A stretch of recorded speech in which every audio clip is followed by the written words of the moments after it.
Joining me now is Andrew Weissmann, former FBI general counsel and former lead prosecutor for the investigation into Russia's interference in the 2016 election. So many questions to ask you about, Andrew. First of all, will the former president face any consequences from Judge Cannon, the presiding judge in Florida, of course, for his ongoing rhetoric, escalating rhetoric online that he's also reciting on the campaign trail? And what are your thoughts about whether we could see an indictment as soon as this week? So to answer the question about the upcoming indictment, I think there's no question, given the announcement of a target letter, that we're going to see charges. The big question as to when. I'm still waiting to hear that defense counsel has gone into the Department of Justice to make their last-ditch effort to forestall what I think is the inevitable. That's fairly typical that they're given that opportunity and that they take it. So that's the one piece of reporting that I think we need to wait on. And then with respect to the former president's conduct, let's remember that he is out on bail in not one, but two criminal cases, one in Manhattan, one before Aileen Cannon, as you noted, Andrea. And it's also important to note that if he is indicted in D.C., D.C. has, as part of its standing order, free press, fair trial rules that limit what a defendant can say that could taint a jury. And so whether the two judges that he's in front of right now take action, and they could, but I suspect they won't unless the government raises it. In D.C., where I think it is anticipated he will be charged, there are standing rules that apply to every single defendant. And so this kind of conduct and these statements would violate those rules. So I suspect in that upcoming case, he will be given strong admonitions by the court as to what he can and cannot say. And Andrew, let's bring in NBC's Garrett Haake into our conversation. And Garrett, to that point, we saw, in fact, in a previous case, a federal case involving one of the former president's closest allies, a federal judge really coming down hard on him when he actually tweeted something with a bullseye that could be threatening to her. Yeah, but I don't think the former president's going to be backed off of the way he has been describing these cases on social media and on the campaign trail with anything less than a contempt order maybe from a judge. He has made the idea that the Justice Department is going after him for being President Biden's chief rival a central part of his campaign message. This is not, an afterthought. It's what's been driving his social media posts. His campaign has released videos on it. He's made it a regular part of his stump speech, and it's worked, at least within a Republican primary context, by forcing other Republicans, including other candidates, to pick sides. You're either with the kind of liberal, weaponized Justice Department, or you're with him.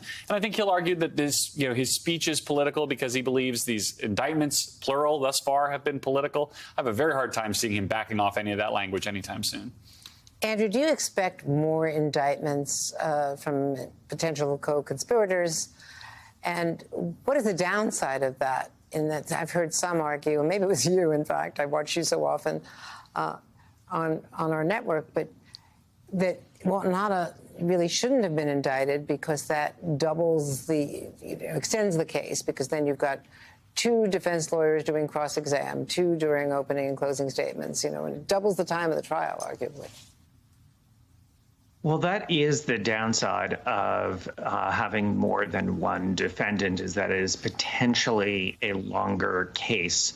And one way that the government could decide to proceed is having a solo case against Donald Trump and indicting other people in separate cases. And so that is one possibility. I do think that there are certain people where if the government has proof beyond a reasonable doubt, I'm fairly confident they're going to want to proceed. So I'm thinking, for instance, of somebody like Jeffrey Clark, a former Department of Justice official who appears to have committed a 1001 violation, that is lying to Department of Justice officials. He is the person who essentially was willing to undermine his boss, the acting attorney general, to do the bidding of the former president. So he's the kind of person, if there is proof that is beyond a reasonable doubt that Jack Smith, I think he's going to be very interested in prosecuting him because of what he did to the Department of Justice and the consequences to the country. So, but you're right, whether he is brought in the same indictment or whether it's been charged separately is something we have to wait and see.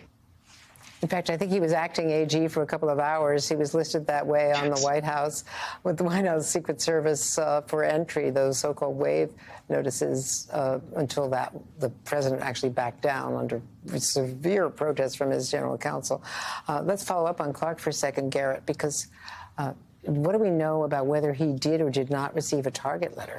As best I've been able to tell, and I've not seen any reporting to the contrary, there is no one else other than Donald Trump who has received a target letter up until this point from this particular investigation. It's one of the fascinating elements of this because we know that there's so much overlap between Jack Smith's investigation and some of the state-level investigations that have been going on in places like Georgia and Arizona and in Michigan, where we learned last week that the fake electors there face state-level charges. And so you would think if these investigations are proceeding apace or if they're looking at the same stuff, you might see some overlap in the targets here. But as to now, there's been none, at least publicly reported. It speaks to the theory that maybe you see these indictments not all happen at the same time, or perhaps that many of these people who've already had an opportunity to come testify before the grand jury, which Mr. Trump had but did not avail himself of, wouldn't receive a target letter at all. They've said their piece. They'll find out when that they're indicted when an indictment gets unsealed. And what do we know about Mark Meadows? Mark Meadows continues to be the most mysterious person in all of this to me. After his text messages, after he turned over his text message to the January 6th committee, without being subpoenaed for them, by the way, he had gone almost completely dark. I don't have to tell you, this has been one of the most accessible, talkative people in Washington throughout his tenure here. He has gone to ground. I've not been able to reach him. People who are close to him who had suggested we might see more of him recently have not seen much of him. The sort of paper trail that he has left behind has been crucial evidence all along the way in all of these investigations. But what he has or has not said to prosecutors is an open question, and where he'll fit in this puzzle once we see the whole thing is a huge open question to me. And Andrew, to paraphrase, he was in the room where it happened over and over again, and now there's some email traffic or text traffic involving his son where he acknowledges and his son acknowledges in a jocular way, knowing that the election was indeed lost and that the president realized that, too. Absolutely. So that is receiving increased attention. It is worth noting, though, that the January 6th committee actually cited those text messages in its report. So they were the ones who really, did the legwork. And as Garrett noted, that was information that was turned over by Mark Meadows, who appears to be trying to avoid an indictment and trying to not take sides. But I agree, this is the big open question, is whether he is a cooperating witness, whether he will be a defendant, or whether he just skates and does not get charged at all. And from your experience, do you have an opinion about how they coordinate, if they coordinate, between a potential collision on the January 6th issues between Fani Willis and the feds? Because it seems like, she's been doing it for 2 years. Jack Smith is playing catch-up, but has really almost arrived at the finish line at the same time.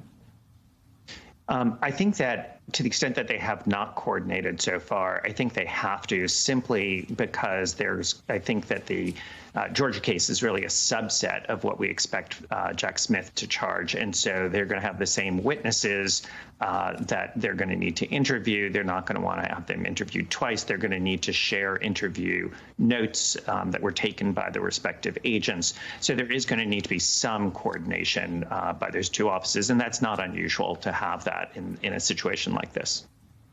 Well, Garrett, you're going to have to go to law school in the next couple of months quickly, because there's so many cases. You're covering the campaign, and it's all intertwined. We're all going to go to law school, and we can learn as much as we can from Andrew Weissmann and his wonderful colleagues, our contributors. Thanks to Andrew. Thanks to Garrett for starting us off.